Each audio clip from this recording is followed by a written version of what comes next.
Wow. Boogaloo. Films. Bad films. Lots of films. Very, very bad films. Films. Watch that film. Then talk about it. It's Electric Boogaloo with Matt and Keenan. Hello, everyone, and welcome to Electric Boogaloo, the show where we make bad films worse. I'm the demonic feline yelling my name at you as we teleport, Matt Bradley. I am London's Jellicle cat's litter tray, Keenan Groom. And as you may have guessed from this very Jellicle intro, we watched an incredibly Jellicle film last night in a very Jellicle way. It was Cats from 2019. And it was Jellicle, I've got to say that. It was something. I started my notes with the film with just "what" in really big letters, and I feel that is the feeling for most of the film. Yeah, I genuinely spent a solid 20 minutes of the film just with this face the entire time. Like locked in that like a death mask of horror. I can understand the reception it got. Yeah, well, we'll get to it when we get to reviewing the movie. But oh my god, what a lot of fun it was after last week's horror. Yeah, we can't deny that it wasn't a fun film, whether it was good or not. I had by the by, but it was great. I had an absolute blast watching that movie. Cats. Jellicle cats. Numerical cats. Musical cats. I don't know. I'm trying to. Well, do you know what Jellicle cats do? Jump and dance. They are tiny. Is what Jellicle cats do. Yeah, that's something we definitely need to talk about today. Is the concept of size. Yes, I think let's hurry through this intro. I don't have anything else to introduce. I want to get to talking about cats. Yes, we do. But first... Oh, for the people watching it on screen, I am about 300 years behind my audio, so enjoy this quick montage of me dancing in slow motion. Unsa. Oh, yeah. And for our movie snack today, Bradley, I take you to the wonderful country of Norway. Norway. This is a low-fat, protein-rich snack that is found in drive-in theatres, but not like the American ones with cars. This is a drive-in theatre for your snowmobile. Ooh. There you are. What am I eating in Norway?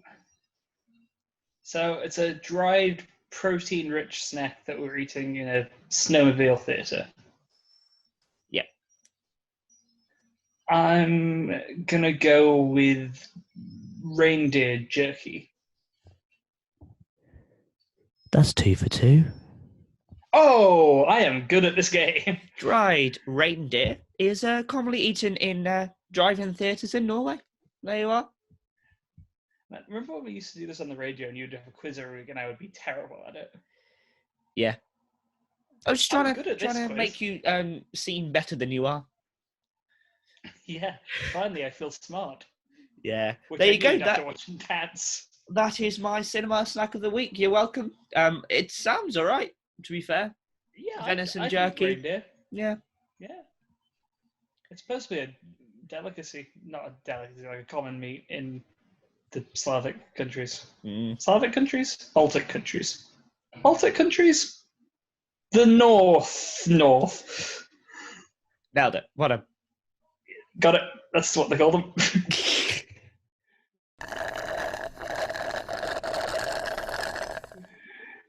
You know what? We're a bit stupid today because Cats has fried our brain, and let's talk about Cats 2019. Oh, it's something.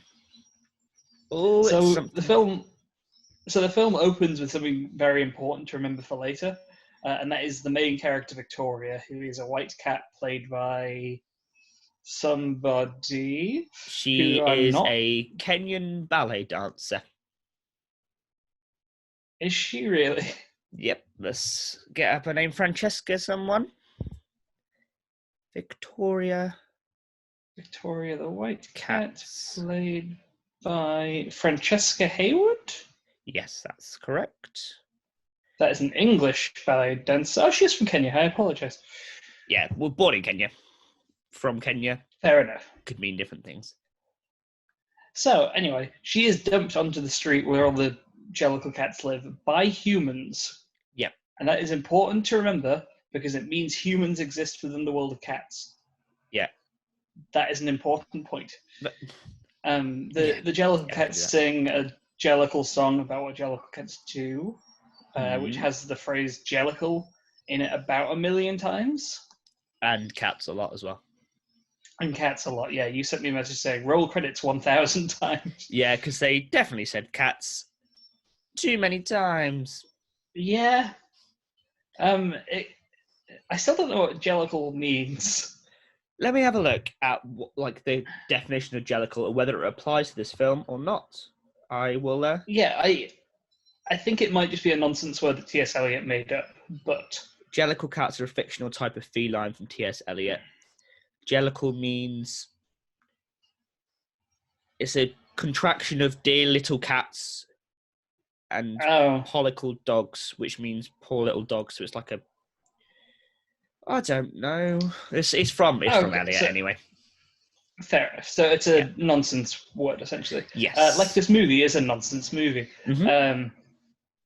So they sing that for a bit, and then the rest of the movie is as my friend Katie watched it with us for a bit, it's the furry Hunger Games. It is, yeah. What was the exact wording? Of just a furry Hunger Games, basically. Is what she put. Yeah. Yeah. And you can take furry from any definition; it still applies. Yeah. I think. Yeah. The entire movie is here is our next cat character. Watch them sing a song about why they should die, and then let's move on to the next one. Yeah, because I think that's one thing is not everyone knows it stems from a collection of poetry from T.S. Eliot, where each character is its own individual short story, as it were, and then Lloyd Webber went, let's make it a narrative, a talent show narrative, to some extent. Yeah, and the musical has that much of a narrative where it's just like, here is the cat, here is it singing its song, it wants to go to heaven to ascend to have another life. Yeah, is the basic idea. Of the film musical. Adds a second. Yeah. The film adds a second narrative, which is that the villainous McCavity is kidnapping all the contestants and locking them on a barge, so he can win. Yeah, so he can win by default. Default's the two sweetest words in the English language. Working down from me just writing what is the first thing on my notes. The second is human hands? ? Yeah, so all the cats are... You've for sure seen the trailer or something. They have the weird human faces that kind of look like they're floating a little bit in front of their face. Yeah. Very uncanny valley. And then they have human hands, and the rest of the body is just pure cat, except for Taylor Swift, who has cat boobs. Yeah. Yeah, so she is the only one who does. Yeah, thinking about it, yeah, because the stage show, they put on a lot of cat makeup, so they've got almost claws and things like that, and their whole face is fur to some extent with whiskers and things. And they have the weird costumes and look kind of wild. If they'd done that kind of design for them instead of the awful, god-awful CGI, it would have been a better movie. Yeah. I think that's what it is the movie itself is bizarre, but the show is and the Eliot poems are. I think what lets it down is how they've made the cats look. I think if it was a costume, it'd have definitely held itself a bit better. That's certainly the main issue with the movie. I would argue the two other issues are the stuff they added is insane. Yeah. Like all the little asides that the characters do, especially McCavity, but we'll get back to that. And then also the other thing is it's also not a great musical. I would argue. It's got some good songs, don't get me wrong. There's a run of a few that I really like. Yeah, I think. However, that opening song is terrible. Jenny Anydot's song is terrible. James Corden Cat's song is god awful. Mungo Teaser and Rumple Jerry's pretty bad. I can see why people really enjoy this musical, because watch it on stage with the dancing, it will be incredible because everyone's ballet trained and it looks really cool, and the songs are fun and nonsensical. And if you like that style, it'll be a great show for you. But I can also see why people feel this is their least favorite musical as well. There's no it's an okay musical. You either will really enjoy it or you will despise it. Exactly. Definitely with this one. It's definitely not for me, I think. But the movie, on the other hand, is a drug trip to experience, I feel. Because everything is crazy, and let's talk about the craziness. Starting with Jenny Anydot. I'll just quickly go back to the CGI really quickly. Like the who's considered technically the main character, almost the one who fits them all together, being Victoria. She's got the worst CGI. Because you see her the most. She definitely has very bad CGI. Yeah. I would make the case for Jennifer Hudson, Grisabella Cat. Yeah. When she sings the showstopper of the show, Memories, the most famous song from Cats, the one I knew going in. And her face just looks like it's like... Have you ever seen the Sonic games for the Dreamcast? No. I can have a look. But in those games, the way the characters talk is like their mouth movements are just kind of random and don't match the face at all. They're just kind of going like... Oh, yeah, I can see what you mean, yeah. She kind of had that going on a little bit, where her mouth movements were just too big to match her face. It's a tough one because it's Jennifer Hudson singing Memory, which was incredible because of that sentence, but the CGI just takes away from what would be the emotion of it and the power from behind it. It's very distracting, unfortunately. Yeah, which is a shame. I would say most of the cats did look pretty bad. Judi Dench cat looked really weird. I was saying when Nessa's watching it, she was saying that the people who have feline features, it surprisingly works. Like Taylor Swift's CGI, I thought was pretty good. Yeah, that was alright. Ian McKellen's was good, but it seems like that's what their face looks like normally, that if they just put in a cat costume, it would weirdly work. Yeah, the Judi Dench one was especially weird because she was wearing a fur coat the entire time. So it's hard to see where like her coat ended and the body began. Yeah. Idris Elba as McCavity was fine for most of it until he took off his clothes. Took off his jacket, and then it was really weird to look at. Especially, they gave you a close-up on his face at one point, which was not good. Yeah.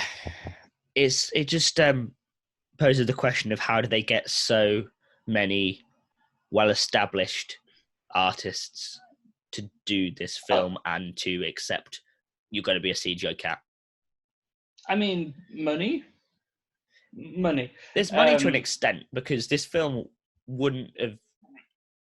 You'd gone into it knowing it was not going to. Well, it's hard because actually, to be fair, Cats in a movie, you'd think it might do quite well. Yeah, that's the thing. Cats is a very well established musical. It's by Andrew Lloyd Webber, who's very, very famous. It was Tom Hooper directing it, and he did Les Mis, which did very well. It had everything going for it, except for the fact that it was Cats. And that was a very big detriment, especially when they decided to do the insane CGI, which a lot of the cast were really... Well, from interviews, I know Taylor Swift loved the CGI. For her, she was probably. saying it's... Well, yeah, I mean, she definitely had the best job of it, I think. Except her hands looked the most human out of everyone. I know there were complaints when the movie first came out because it wasn't finished. The movie they released in theaters had a couple of green screens that weren't filled in at points, and some of the designs weren't done fully on the characters. And then a few days into the release, they re-released it with all these updates to it. And people were complaining because the Judi Dench cat's hands looked too human. the Taylor Swift hands in the finished version do not look human. I mean, they do look human. They're like way human. Mm. Yeah, they've definitely just not taken much care in the post side of it. I mean, I don't want to judge the people doing the CGI, and it's a very hard job, and I'm assuming they were very rushed. It does look awful, though. Yeah. So, let's talk about some specifics. Yes. So the second big number after the opening is Jenny Any Dots song. I think there might have been another one between. Yeah, I it's, don't care. well, it's Mr. Mistopheles in the graveyard just doing a little bit, but that's sort of like an extension of the first bit. Your first song about I Want to Die and I'm a Cat is Jenny Any Dots, which is Rebel Wilson, and it's maybe the craziest part of the entire movie so early on. / the worst part of the movie. Yes. So she like runs around the kitchen singing about like how she's lazy, but she trains the mice and trains the cockroaches. There's a lot of like fat jokes about her falling off of things. Yeah, she falls in every shot. Yeah. She scratches her groin several times. It's kind of gross. That was one thing that I will give props to other actors and not Rebel Wilson, is that Jason Derulo, American, Taylor Swift, American. Taylor Swift's accent was pretty good. I'll give her that. It was pretty... Was it? Well, was it? In comparison, Jason Derulo... In comparison to Rebel Wilson. Jason Derulo, like, very passable English accent in his. It's easier because it's an American doing Cockney, but... I didn't notice whether his accent was good or not. I was too just baffled at that point. But they attempted it, regardless. Rebel Wilson, still Australian. Yep. It's like she was doesn't. She was herself again. She just didn't try. Yeah. And then you see like the mice she's trained and the cockroaches she's trained, and then she eats some of the cockroaches whole. Yeah. And like the cockroaches also have like human faces and human appearances. So she's just eating like a humanoid at that point. And that's Vor, my friends. That is Vor. Yeah, because they're definitely the dancers CGI'd. Yeah. If you don't know what I'm talking about, don't Google it. But oh my god, it was horrifying. She just picks it up and just puts it in her mouth. It's so weird. And then she peels off her own skin. Like in the middle of the dance, she like unzips her torso, revealing she's got a dress underneath her skin.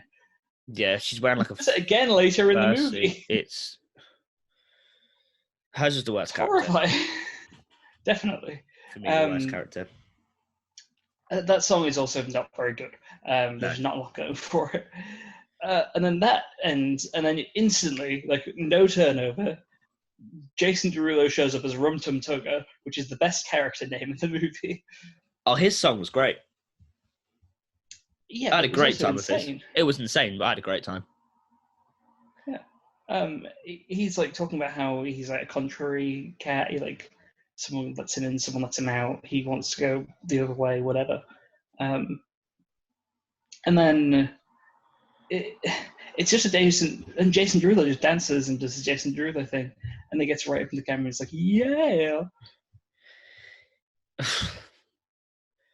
It's going to be a lot of speechless moments in this podcast, because it's a lot of what happened in this film. I usually write down specific quotes that I like to relay back to you from like the films. Haven't written anything down because I don't know what was going on. I couldn't process any words for most of the film. I've got a few I couldn't remember from later on, but and then after that you meet like the James Corden cat, and that's just a lot of fat jokes, and it's just a bad time for everyone. McCavity, the Idris Elba cat, shows up and kidnaps a couple of them, and every time he does magic, he says something. Yes. At first, I think one of them he goes like magic, and then another time he's like meow. Yeah. And it's great. I just put, is he a wizard? I think so. I think he's a demon. That's my take. Makes more sense. It's like a warlock or something. One take I had from this is that I put the ensemble are really good because the dancing is really good and the ensemble singing is really good. But can you imagine graduating from drama school and you get a phone call from your agent going, I've got you this great gig, I've got you on Cats. And their little faces when they think they're going to do their first West End show, they rock up and there's Rebel Wilson in a fursuit. You have to sing and dance as a cockroach. To be fair to them, I think showing up to it, they would have thought, this is amazing. This is a big movie, and I get to dance and I get to sing. Yeah, it'd be great for my career. Yeah. And then the movie comes out, and they're like, "Oh no." Yeah, I think surely they should still they'll get some credit for doing the dance and the singing because it was good. Well, I say a couple of the main characters were like. Later on, Skimbleshanks, the railway cat. He was great. He's a professional tap dancer. That's his. He's not like a famous actor like a lot of the actors were. He's just like a West End dude. Mr. Mistopheles was great. I really enjoyed him. The grey cat. I don't know who he was, but he seemed to be like the concierge, second in command, the maybe? assistant to Judi Dench, whoever he was. He was great. Yeah. Judi Dench shows up. Then they move to a theatre and they start all doing their individual. This is why I should die numbers. Meanwhile, McCavity's kidnapping everyone. Yeah, that was it. That was the thing. Sorry. Judi Dench's character of Old Deuteronomy is almost like the judge of who ascends, as it were. And they go into this theatre and they perform one by one as individual cats. The ones that did it beforehand weren't being judged by the person who would choose whether they won or not. So they were sort of just doing it for no reason. Yeah, I think in the stage version, it's all the Deuteronomy. In this version, I think the implication is they would repeat the song to Deuteronomy, but the ones who did it before were kidnapped already. Right. I guess. I mean, it's Cats. Let's not read too much into it. No. Anyway, then you get a section where it's like a bunch of songs in a row that are quite good. Old Gus the Theatre Cat is just Ian McKellen doing a monologue essentially to music. It's really nice. Skimbleshanks the Railway Cat is a fun tap number. He was the best, I think. He was great. And then McCavity shows up. Taylor Swift cat sprinkles catnip on everyone, gets them high, and then McCavity shows up and sings his song and is a weird naked Idris Elba cat. But by this point, he's already kidnapped old Gus, and when he does, he sweeps him into his bag and goes, McCavity! Just in case you forgot what it was called. It changed my life. I'm adding McCavity to my vernacular now. I feel like this movie deserves it. I've put here that McKellen and Dench are either being held captive and these are clones, or they really like Andrew Lloyd Webber and they must be just living their best lives. It's one of the two. They probably just did it for a laugh. It's the latter. Yeah, just did it for a laugh. But yeah. Oh my god. I have got a quote actually. Jellicle cats are black and white. Most of the main characters are ginger and grey, and they sing that Jellicle cats are only black and white. Yeah. Also, during that song, it has the line like Jellicle cats are of moderate size. And let's talk about that. That's something to talk about. I've done some research as well on that, but I'll let you decide your take on cat sizes first. I mean, it's a pretty standard take. It's that it doesn't make any goddamn sense. In one scene, they're like the size of a normal cat. In the next scene, they're a bit bigger than average. And in the next scene, they are an inch tall. Yeah, so the cats were meant to be CGI to be cat size, roughly. Because they did, a lot of the time they were bipedal. So they were meant to be cat height if you lifted a cat up. So are we talking though about the size of like a cat when it's like on all fours? Is them on like 2, or are they supposed to be the size of a cat? If you put a cat on 2, I thought if you put a cat on 2, that should be how tall they are, because then when they go down on all fours, it's like a normal cat. So I did some research by measuring my cat against a door.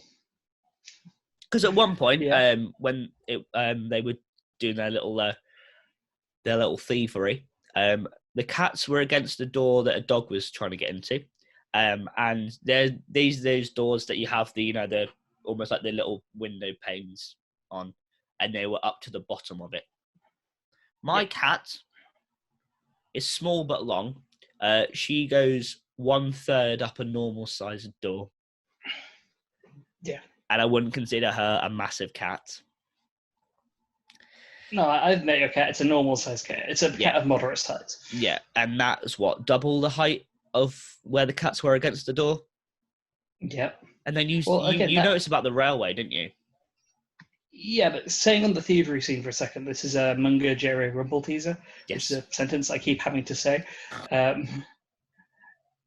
During that scene, they're stealing a bunch of crap from the owner of the house, which, again, humans exist in this world, so the size of these cats is even more baffling. Especially because, and sorry to jump all over the place, they go to a milk bar. They go to a milk bar in the Rum Tum Tugger scene, which, that's specifically built for a cat. But there are humans in this world, right? And the jukebox is massive. Yeah. Anyway, they're in the house with the thieving cats, and Victoria puts a ring on as a bracelet, and she puts a watch on as a necklace. That's not how sizes of items work. Yeah, I don't think you could fit a ring around the cat's wrist. No, or a watch around its neck. And then there was in the James Corden scene, they knocked over a few bins, and the one thing I noticed was undisclosed crustacean. Regardless of what it is, it dictates how ludicrous the sizes are. So this crustacean was roughly half the size of the cat, a little bit bigger. So something like that. I assume it was a lobster. Then it means the size is okay. But he was talking about shrimp and prawns, and if a prawn is half the size of a cat, you've got a very small cat or a very big prawn. Yeah. I'm hoping it's both. I hope it's the big prawn myself. Yeah. And then the one that got to me most is when it's Skimbleshanks' number, the railway cat tap thing. Mm-hmm. They're all tap dancing along a railway line. Yeah. But they're all standing on just one metal pole of it, which is very thin, but they can get both feet on it and tap. And they're 8 inches tall, maybe. They are tiny. See, I like to picture it as London Bridge, but from far away, and it seems a bit more plausible. But then they zoom in on the fact they're on a rail track. Exactly, and they're on one rail, all of them in a line as well. And then they cut inside the train, and they're like normal cat size again. They're up on the cushions like a normal cat would be. Yeah, it's crazy. Talking about up on cushions, if we're finished talking about the size of cats, Judi Dench curled up in a cat basket was very disturbing to me. Yeah. Nothing against Judi Dench as a person. She's I fully respect how she's amazing, but putting someone with that caliber in the French girl's position as a cat. Yeah. Everyone hisses as well. Going back to, yeah. Also, there's a lot of moments in this movie where two characters look at each other like they're about to make out, and it got really weird at times. Yeah, actually, no. Yeah. I've pictured some of them now. Yeah, very true. That happens a lot with Rum Tum Tugger and Jenny Dots, Victoria and Mr. Mistopheles. There's one point where Victoria and old Deuteronomy look at each other like that, and it's a really weird moment where it's is Judi Dench about to make out with this cat? Yeah. But Judi Dench is also a cat? Yeah. Yeah, so McCavity doesn't get into the Heaviside Layer. He steals Deuteronomy, and then Mr. Mistopheles rescues her with his magic in his song, which is really good. Yeah. He's a wizard. That song will be stuck in... He is a wizard, Harry. That song will be stuck in my head forever, by the way. Yeah, there's worse songs that could be out of that film. And there never was a cat so clever as the magical Mr. Mistopheles. Mm. Sorry, never was there a cat so clever. I apologise. Get it right. Honestly, get it right. Honestly. And McCavity teleports to go stop them and then doesn't stop them. He's just gone. All the cats that were kidnapped murder a guy. Who was Taylor Ray Swift Winston? Yeah, he didn't do a lot, did he? No. Also, getting Ray Winston to do it, thinking about it now, is probably the most bizarre one. I can understand Judi Dench and Ian McKellen doing it from their theatrical background, and it's a laugh from, but to get Ray Winston and the stuff he's done, to be a bargeman cat. It was weird. Then Grisabella shows up. She sings Memories. It's beautiful, but it's distracting because of how bad the CGI is. Yeah. Finale happens, movie over. In the finale, though, Judi Dench stares at the camera.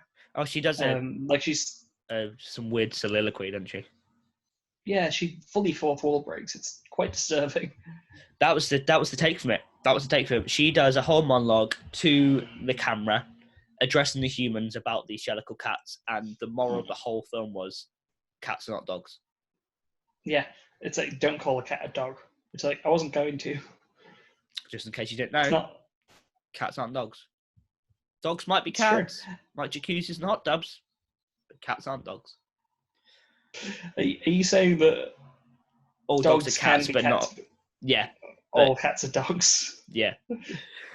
Now, all cats are cats, but some dogs might be cats. That's what I'm not a biologist, Keenan, but I'll be honest, I don't think that's 100% right. Prove me wrong. I don't know enough about cats. I don't know enough about cats to dispute it, but there you go. Can't prove me wrong. Some dogs are cats. Can't. One other thing, you were talking about quotes earlier. There's one quote that stuck in my mind the entire movie, which is during Taylor Swift's song about McCavity. She says McCavity has broken every human law. Yes, we had a good conversation about that, didn't we? Every human law, which means McCavity has killed a human. He has committed arson. Yep, McCavity doesn't pay his taxes. No, what has he done? He's died in the Houses of Parliament. Yeah, he's ate a swan. Urinated in a policeman's hat while not pregnant. Wait, is the pregnant thing part of that law? Yeah, you're allowed to urinate in a policeman's hat if you are pregnant. If not, that's incredible. Naughty. Oh, British laws are weird. I've got to go get pregnant. Yeah. For that exact reason. Yeah. The idea that McCavity has broken the Geneva Convention is just incredible to me. That's probably why that's what you need to do. You need to break all human laws. You become a cat wizard demon. Yeah. And then his reward is only £100 for catching him on his wanted posters. Yeah. Wait, was it even in pounds? I think it was in cat pounds, cans, if you will. Okay, because it's if it was dollars, it sort of takes away from the fact that it's set in London. I think it was just a symbol and then a number. Right. It was only £100. Yeah, it might be a lot in cat. If it was actual pounds, and then you broke down the gold and how much gold it is for a cat, it's probably quite a lot. It's 100 tuna. 100 cans of tuna. 100 cans of tuna if you catch McCavity. That's a lot for a cat. It's a lot for a cat, yeah. So, in summation, Cats, good movie or best movie? I mean, I had a great time. Better than good, not the best movie, because some of it was passable, so I can't take it as it was awful the whole way, but I enjoyed it, because some of it, if it was isolated, would be quite fun. Yeah. Definitely a solid so bad it's good movie. Yeah. I had a lot of people coming out of it saying it's not so bad it's good because it's just too weird. Those people are wrong. This is a very fun movie. I have a good Metacritic review if you want to hear that. Yes, see please. Where it went. Oh, technology. There we are. So this one got 58, which is relatively all right. Yeah. For Metacritic. Even after 110 tumbling, tail-swishing, deeply psychedelic minutes, it's hard to know if you ever really knew anything. Except that C is for cats, C is for crazy, and C is probably the grade the cinematic lunacy deserves. In this sense of making any sense at all. And yet that somewhere, under the Jellicle moonlight, it is somehow too an A++. That sounds about right to me. Yeah, it's equally an F and an A star. Yeah, it's everything. Yeah. We are all cats. I have two. I don't have a Metacritic review or anything, but I have a review I got from Kate after she finished watching it. Yep. And a review I'm remembering from a podcast I listened to a while ago that I enjoyed. So the one from Kate is just, do you ever leave a movie having more questions about it than you did going in? Which, very valid. Yeah, very, very I think that's valid. just our experience. Yeah, 100%. The other one, this is from a podcast I listened to. It's stopped recording now, which is a shame. But it was called Trends Like These. It was one of the McElroy brothers, a couple of his friends, talking about trending news, and they talked about cats a lot during the build-up to it. And then one of them went to see it while very high on edibles. And apparently, if you watch this movie high on edibles, it cancels out and becomes boring because you're so high that the weirdness isn't getting to you anymore. It just makes sense. Yeah, and it isn't. It's boring, which is just interesting. Cats. It's just normal cats just walking around. You're just looking at a picture of a cat for 2 hours.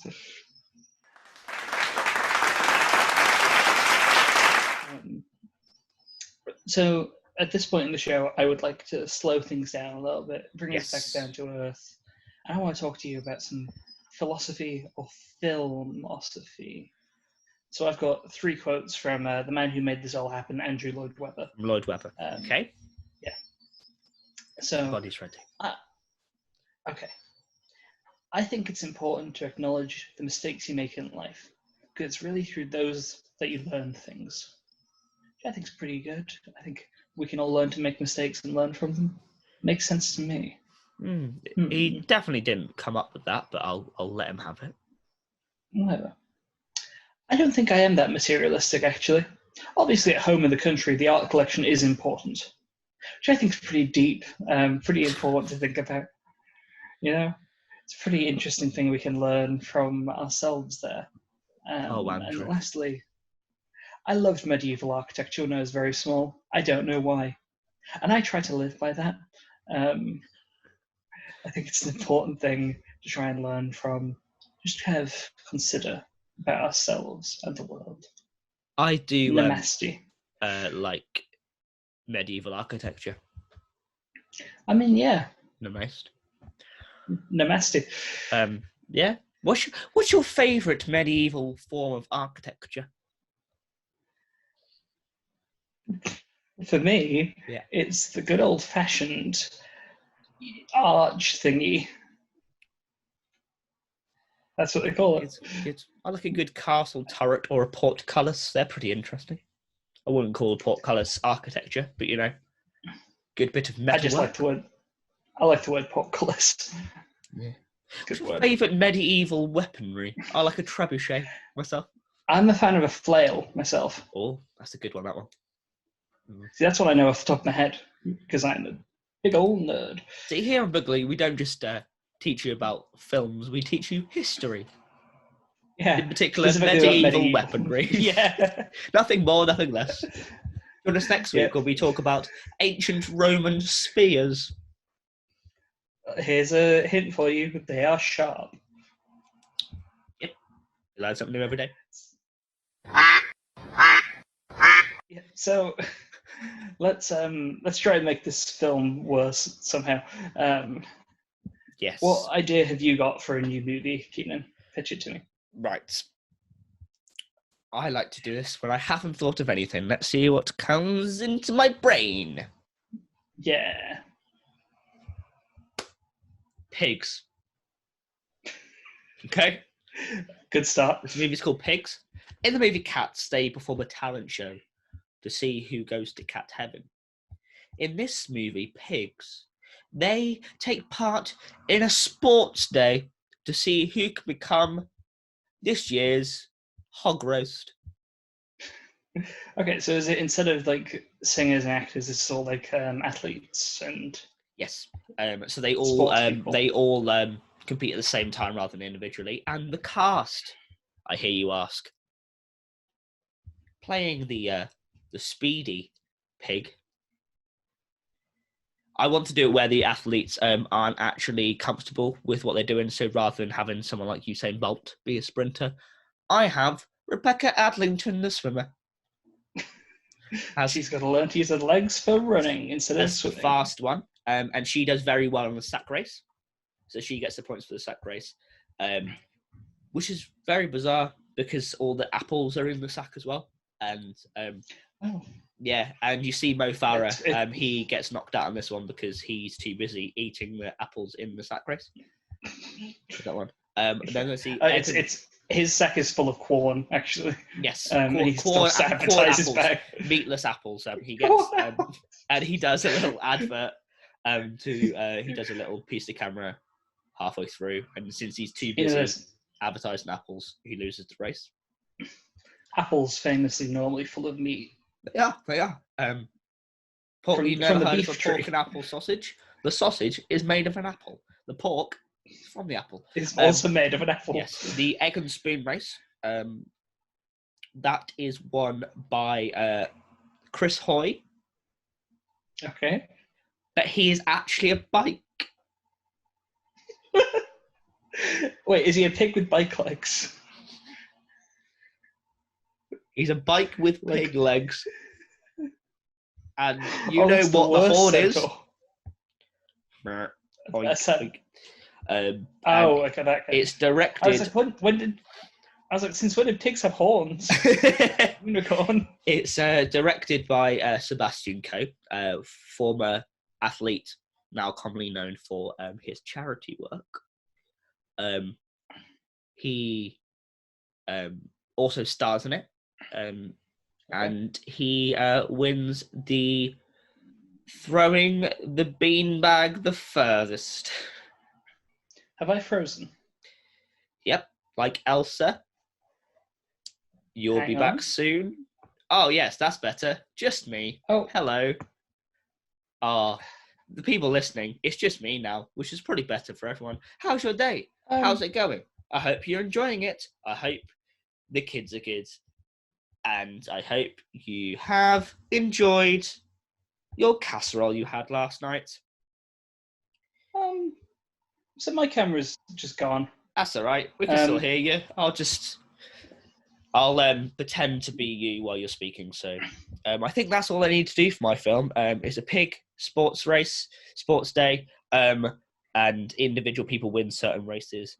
And the winner of the whole thing, who gets turned into the hog roast, is... It is. Who will it be? It's going to be someone unlike... Fatima Whitbread, the javelin. Okay. Pigs. Okay. There you go. I guess she provides the stick that the pig can be rotated on as well. Yeah. I will act out yours as you're saying it for the viewers. Okay, so mine, I don't think it's as in-depth an idea as Pigs, maybe. For me, I also want to turn a stage musical into a film. And what I'm going to do is I'm going to do another Little Shop of Horrors movie. But instead of...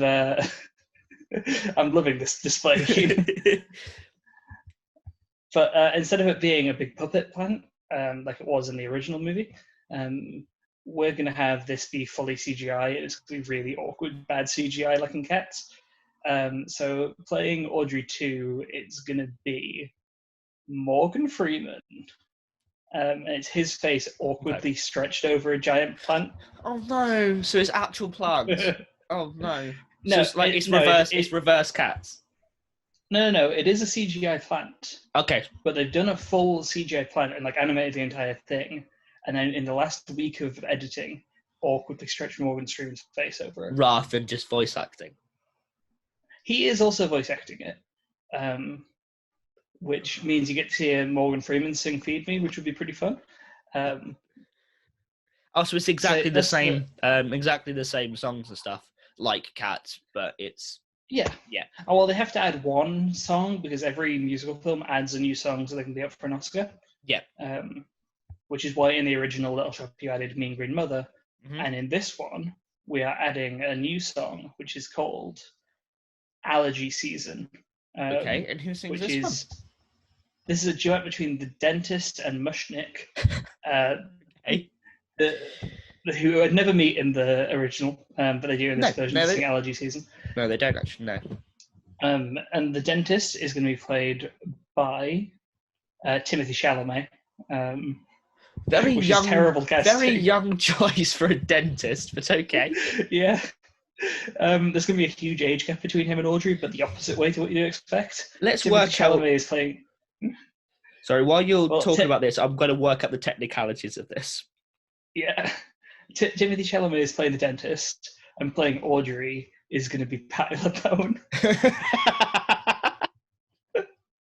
But she's going to be CGI to look younger. It's going to be Cats level bad CGI on that as well. So who's Mushnik being to do this duet? I'm just thinking the duet with it's going to be Steve Buscemi. Okay. Because you have to get him in every single one of your films. Somewhere. Yes, I do. Okay. So Steve Buscemi and Timothy Chalamet sing a duet called Allergy Season, which is just sneezing to a beat. The technicalities of this, Timothy Chalamet is 24. And dentistry is about 6 years, isn't it, roughly? University? Yeah, so he could do that. So that means he went to university at 18, graduated when he was supposed to, and became a dentist who is well-renowned, respected, and has his own practice straight away. Yep. Cool. And yeah, also, his girlfriend is 71. It's doable. It's doable. Yeah. Who's it's a family. Seymour is going to be... See, this is who you'd probably want to cast Timothy Chalamet as, but I'm playing against type. So Seymour either way, with Patti LuPone as Audrey, it will be bizarre. Well, yeah. Seymour is going to be... I want someone rough, so it's going to be Ross Kemp as Seymour. But in Seymour costume, or do you restyle him? Yeah. No. It's going to be in the classic Seymour get-up of like nerdy outfit. He's going to have Rick Moranis' hair in the original one. Yeah, it's a wig that looks exactly like that. Put on top of him. Yeah. Yeah. And in the end of the movie, because the original movie had two endings, one where Seymour wins, one where the plant wins. Yes. In this one, Timothy Chalamet's dentist bursts out of the plant and punches Seymour to death. And the ending is the dentist wins. Spoilers for the film, if you haven't seen it, why? But is he come out of the plant whole? Or in pieces like in the film version? No, he emerges whole, but he was chopped up earlier. Oh, so he put himself together in the plant. Yeah, not all his pieces are in the right place. Okay. Yeah. He's got... He punches Seymour in the face with his forearm. Yeah, I buy it. I'd watch that tomorrow. It seems a very fun film. Yeah, so mine's Little Shop of Horrors. What's the name of your pig sports day? It's called Pigs. It's just called Pigs. Better get your bacon. Perfect. So which film are we going to make then? Are we going to focus on Little Shop or Pigs? I think if we were to get money, and we want money clearly, this is the only reason we're doing this is for money, your Little Shop of Horrors would sell better. Yeah, So we're going to have to go for that one. Again, once production on Yumi and Judy is done, we'll start working on Little Shop of Horrors, the reboot. Yeah. Sounds good to me. Yeah. So I think that's bring us to about the end of our show this week. I want everyone to remember that cats are not dogs. Yep. Dogs are sometimes cats. They are sometimes. You are correct. Thank you for remembering. Yeah. Hopefully next time my camera won't crash halfway through the recording. Yeah, that's very bizarre because you are hosting this video call as well. Yep.